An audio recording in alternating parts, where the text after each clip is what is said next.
opening session today you have my good friend Bill McKibben and myself. That either means two things. It either means that you like criminals, because both Bill and I have spent 5 days in prison this year fighting climate change, myself in Greenland and Bill actually in worse conditions in Washington, D.C. It's either that you like criminals or you are wanting to say to our politicians that activism for climate justice is not a crime.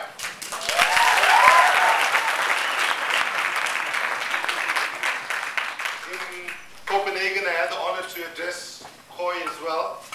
And I want to remind you that when we went to Copenhagen, we said the world needed a fab deal. By fab, we didn't mean fabulous. We simply meant a fair, ambitious, and legally binding climate treaty. What we got in Copenhagen was not a fab deal, but we got a flab outcome. F-L-A-B, full of loopholes and bull.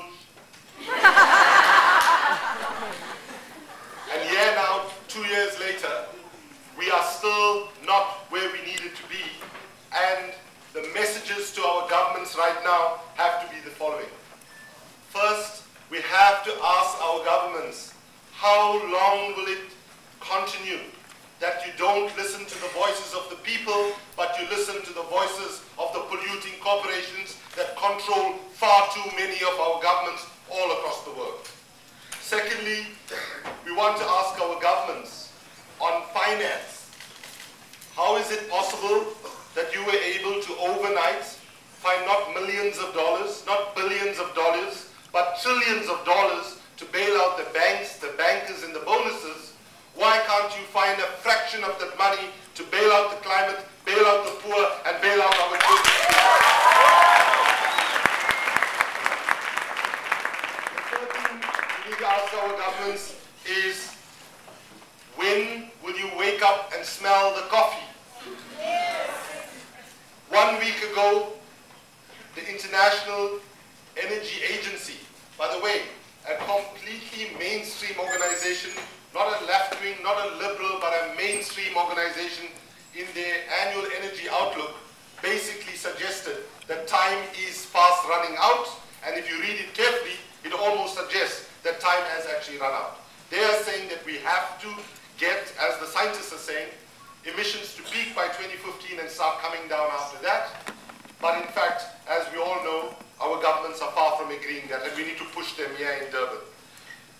Also, the International Panel on Climate Science, the eminent body of scientists that won the Nobel Peace Prize with Al Gore a few years ago, have studied the violent weather events that we have seen in the last 12 to 18 months, and have concluded that the bulk of those weather events can be directly related to climate change, and also that they're going to intensify in the years that are coming. In Europe, for example, how many of you are from Europe? Okay, you should speak to the folks in Europe, because in July and August in many parts of Europe, when it was supposed to be sunny, it was raining.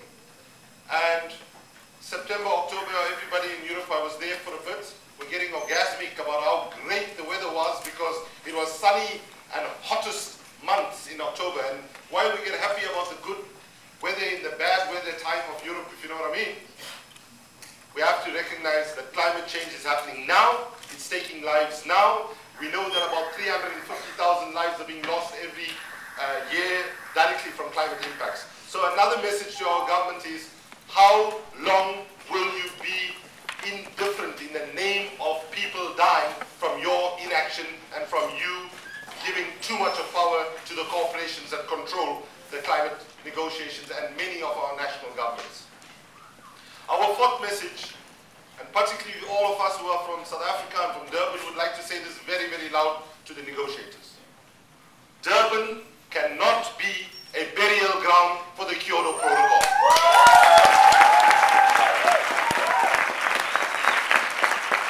And if our governments try to bury it, then we should say to them very clearly, we will do everything to bury as many of you when national elections come in your countries. But our next message to our governments is, how can you lose the opportunity that the crisis of climate change offers to us? What are the opportunities? One, we have lived in a world of far too many divisions between West and East, North and South, developing and developed, poor and rich. The opportunity that climate change offers us is this is a time for us to put away all those divisions for one simple reason. We either get this right as rich and poor countries acting together as a common, united human family, and we secure the future of all our children in the world, or if we get it wrong, we will go down together irrespective of whether we are rich or poor countries. The next message, the other opportunity is, especially at a time when so many people are unemployed, when so many economies are struggling, why would our governments not invest in a new green economy when all the studies are showing that investing in a green economy is not only good for the climate and the environment, but is also good for the economy because it has the potential to generate much, much more clean, decent, green jobs in a new green economy. Why would you not do it, and why will you continue to be in the pockets and be enslaved by the fossil fuel industry? Now is the time we have to say to our governments, change, change, change has to come now.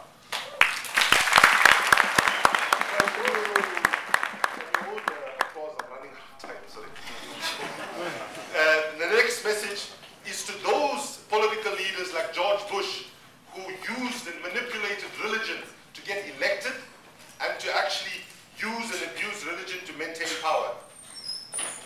Our message should be very simple. Do people really think God is so cruel? That God knew, obviously, that human beings will need energy. So do you think then God scratched his or her head and said, are these people going to need energy? Okay, I know what I'll do. I'll take the coal, I'll put it deep in the ground. I'll take the oil, I'll put it deep in the ocean, deep in the ground. I'll take the gas, I'll do the same. So people have to kill themselves trying to get to it, and in the process, destroy a whole range of beautiful things I created. Clearly, humanity has been looking in the wrong direction.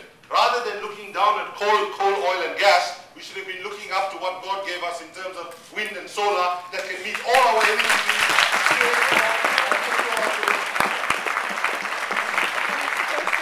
So I've been waiting a long time in my life to start a sentence like this because this is another threat that our governments are not waking up to.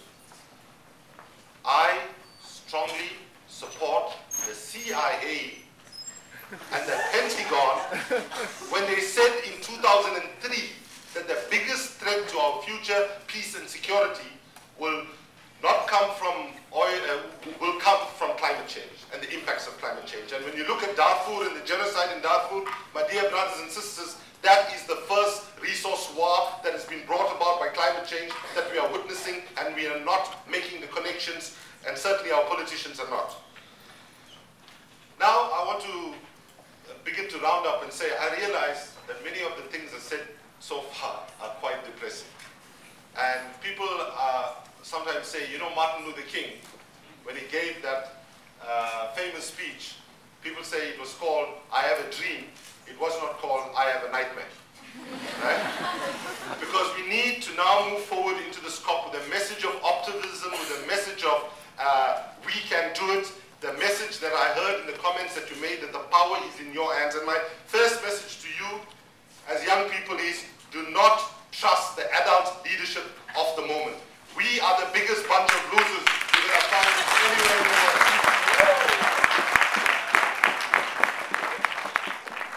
Seriously, we are in denial. And when I say we, I don't mean all of us, of course, but our political and business leaders are sleepwalking us into a crisis of epic proportions. When you speak to them, ministers, heads of state, and so on, which in my work I have to do, they agree with everything that we say. Yes, we're very concerned. Yes, we're acting. Yes, we're working on this policy. Yes, we got 25 white papers that we've actually done. We do not need talk anymore, dear brothers and sisters in government and business. We need you to get off your butts, and we need you to start making the changes so that we can secure our children and grandchildren's future. So, in conclusion, I want to say to you, do not accept when any of us say to you that young people are the leaders of tomorrow. You have to say, young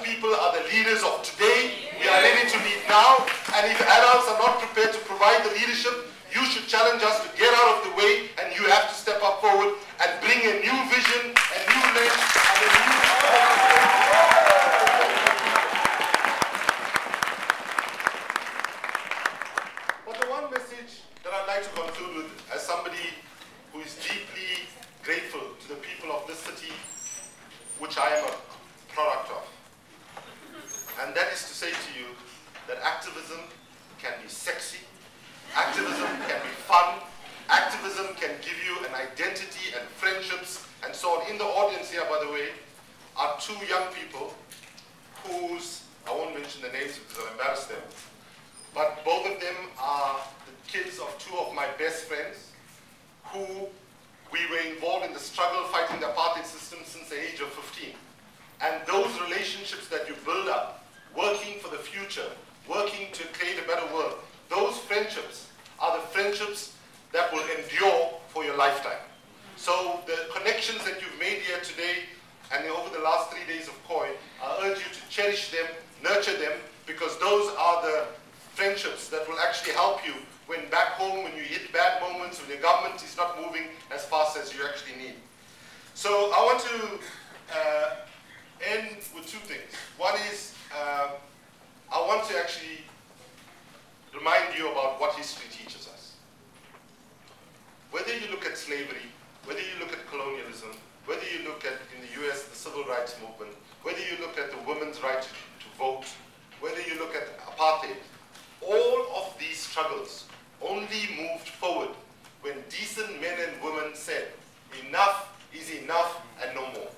We are prepared to put our lives on the line if necessary. We are prepared to go to prison if necessary. And I have to say that right now, the moment of history that we're in, we do not have any moral choice but to show the kind of courage that our brothers and sisters in the Arab Spring are showing, that our brothers and sisters in the Occupy movement are showing, in the courage that we are seeing in the Chilean education movement. If some of you are following what's happening in Chile, young people are at the center of all of those struggles. And that's the leadership that we need. But I want to be honest with you. Our politicians and our business leaders all sadly suffer from a common medical condition. They all seem to have a problem with hearing. And if we are to make them listen, we cannot get them to listen and act as fast as we need to solely by sending a letter, sitting down and talking to them. All, as we saw, all those struggles I mentioned only move forward when we were able to show the moral courage that said, we will not accept this injustice. And I appeal to you that you are tasked with a big challenge, to stand up with courage, to resist with courage, to mobilize more people to participate.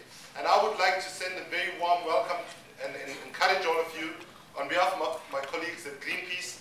We would like to invite you to join us at the tent on the beachfront where we have a range of activities. It's called the Solar Tent, and it's got also a small little windmill spinning there. You can't miss it. There's various activities. I'd like to invite you there, but I also would like to invite you to actually, if you so choose, to become actively involved in Greenpeace. You can join as a cyber activist. Greenpeace will not be able, neither would all our other partners in other organizations that we work with, like 350.org, we will not be able to win without the active participation of each and every one of you. So I really encourage you to actually get as actively involved as you feel comfortable. And here in Africa, we have a growing Greenpeace Africa, so those of you who are from Africa, I encourage you to talk to the folks from Greenpeace Africa of how you can actually get involved. Now, I know you folks are very familiar with all the social media stuff, but having been a twit most of my life, I've just been introduced to Twitter. So I've been told by my colleagues to say to you that they are going to be helping me to Twitter what's happening inside the negotiations and what's happening outside of the next 2 weeks, and I invite you to actually follow that. In conclusion, I want to just leave you with a story from Durban of two young boys who were fleeing into exile. A guy called Kumi Naidoo, who was my best friend, and myself at the same time in December '87. Not very far from here, in a dark, unlit street, we said our goodbyes as we fled into exile after being on the run for several months from the apartheid police. And my friend Lenny, who was very philosophical, asked me a question. Kumi, what is the biggest contribution we can make to the cause of humanity?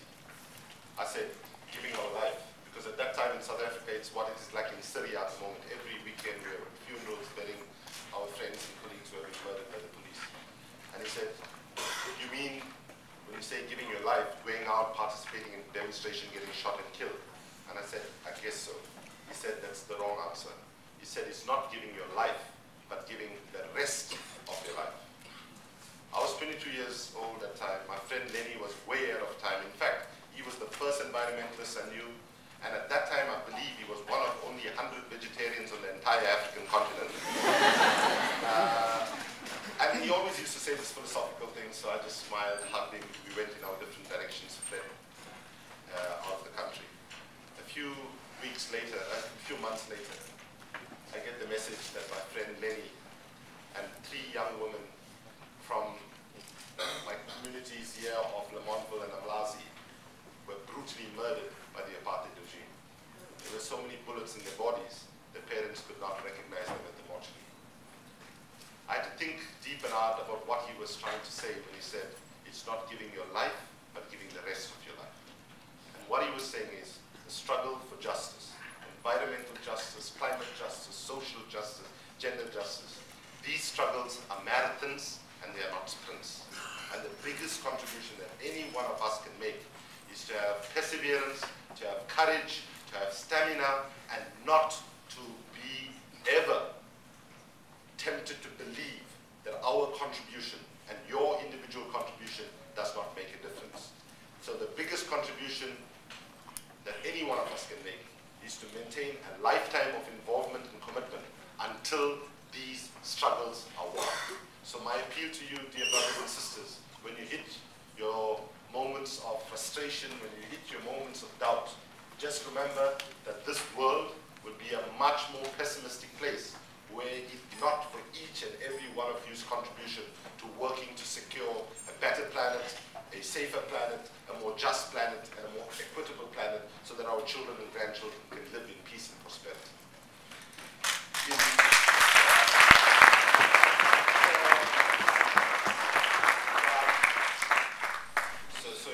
Before I take my seat and disappear to the climate train, which is arriving from it's been all over the country collecting testimonies, and it's arriving at the Durban station. I just want to play a little game with you. How many of you know where your ancestors come from? Okay? Alright, let's see who wants to shout it out. Your ancestors, now go back as far as you can, okay? In Kanda, okay, that's very specific. Greece and Germany. In Germany somewhere, okay. Okay, somebody says Africa. Now, oh, there's a white guy who says Africa. Okay, and why does a white guy, do you know why a white guy says Africa, even if he's not South African?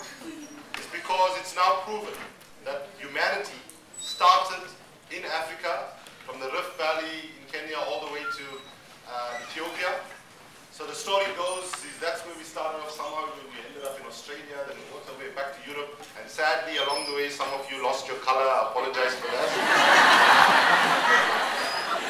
So in a sense we are all Africans, and I want to say to you in concluding, I'm going to ask you to join me in a little song, but I want to say to you, since we are all Africans, I'm not going to sort of say welcome to Durban.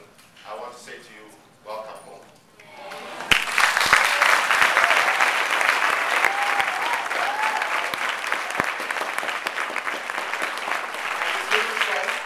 This little song just has 2 words.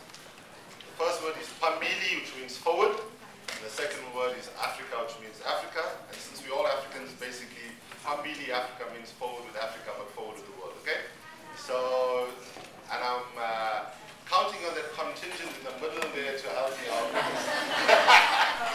Pambile, Pambile, Pambile, Pambile, Pambile, Africa. Pambile, Pambile, Pambile, Pambile, Pambile, Africa. Okay, you got it all together now. Pambile.